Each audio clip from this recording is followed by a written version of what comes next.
Hello दोस्तों। एक और नई कहानी के साथ। रात के करीब 2:30 बज रहे होंगे। नाइट शिफ्ट करने के बाद मैं पैदल ऑफिस से घर की ओर लौट रहा था। वाहन न होने के कारण बीते 1 डेढ़ साल से महानगर की सूनी बियावान और लंबी सड़कें हमसाया बनकर मेरे साथ चलती हैं। बाप रे, इतनी लंबी लंबी और भूतिया सड़कें खत्म होने का नाम ही नहीं लेती। बस चलती रहती हैं, चलती रहती हैं, रुकने का नाम ही नहीं लेती। कहीं ऐसा घनघोर अंधेरा कि पैर कहाँ पड़ रहे हैं पता ही न चले, तो कहीं खंभों की लाइट से फूटते सफेद झिलमिलाते प्रकाश में नहाती सड़कों की खूबसूरती देखते ही बनती है। रोजाना का रूटीन होने के कारण अब इन सूनी और अंधेरी सड़कों से डर नहीं लगता। इन्हीं सूने और बेआवान रास्तों पर दिन भर इतना हैवी ट्रैफिक और चहल पहल रहती है कि एक कदम पैदल चलना भी दुभर हो जाए। मई की बेरहम गर्मी, माथे से चूता पसीना, और ऐसे में अचानक हल्की हल्की ठंडी चलने लगी। माथे के पसीने से टकराती ठंडी हवा कितनी शीतलता प्रदान करती है। ऐसे में कौन बेवकूफ होगा जिसका मन गुनगुनाने को नहीं करेगा। गुनगुनाते हुए मैं आगे बढ़ ही रहा था कि अचानक आंखें एक जगह पर जाकर ठिठक गई। सड़क किनारे एक सभ्य सी अधेड़ महिला खड़ी दिखाई दी। करीब 100 सवा 100 फीट की दूरी पर रही होगी। कंधे पर छोटा सा बैग लटका था। वहीं पैरों के पास भी एक ब्रीफकेस जमीन पर रखा दिखाई दिया। सफेद प्रिंट वाली साड़ी से जिस करीने से उसने अपने सिर ढक रखा था, उससे तो वो किसी भले घर की ही गृहिणी लग रही थी। लेकिन इतनी रात गए, वो भी शहर के भीतर से गुजरने वाले हाईवे पर, कुछ अजीब सा लगा। हो सकता है मायके ससुराल वालों ने बस में बिठा दिया हो और किसी कारण बस लेट होने पर महिला को देर रात यहाँ उतरना पड़ा हो। शायद उसका घर यहीं कहीं आसपास ही रहा होगा, या फिर शायद सवारी ऑटो या रिक्शे का इंतजार कर रही हो। लेकिन इतनी रात गए रिक्शा कहाँ मिलेगा। शायद घर का कोई परिजन गाड़ी लेकर आ रहा होगा। शायद सोचते हुए मैं उसके बहुत करीब आ गया। नजरों से नजरें टकराई, मगर वो जरा भी नहीं झेपी। मेरी आंखों में बराबर देखती रही, भय का नामो निशान तक नहीं।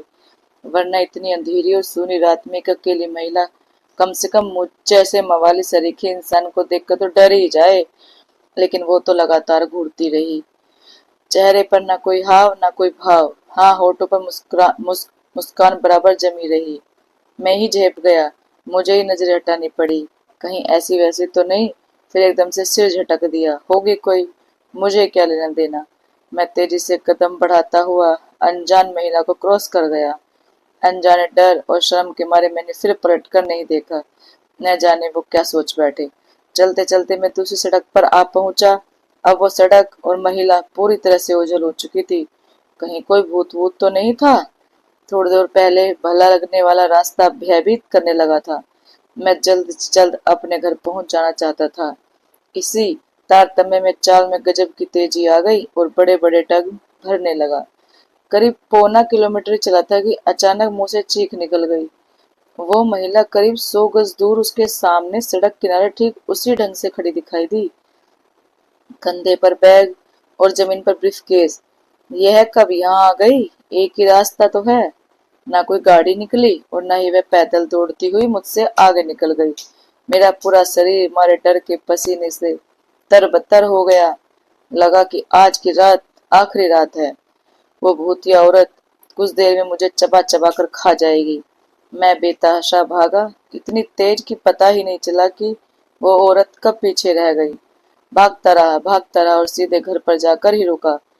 सांसें दो चौकन्नी सी चल रही थी।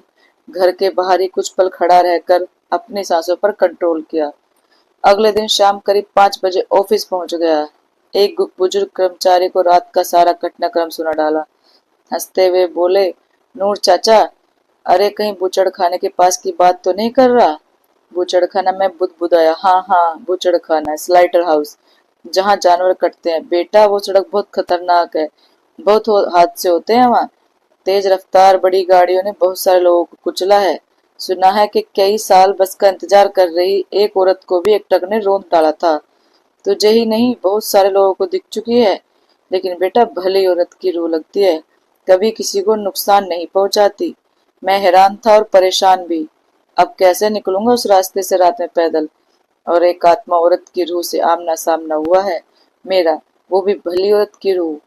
दोस्तों, आपको मेरी ये कहानी कैसी लगी? अच्छी लगी हो तो लाइक, कमेंट और शेयर करना, चैनल को सब्सक्राइब करना।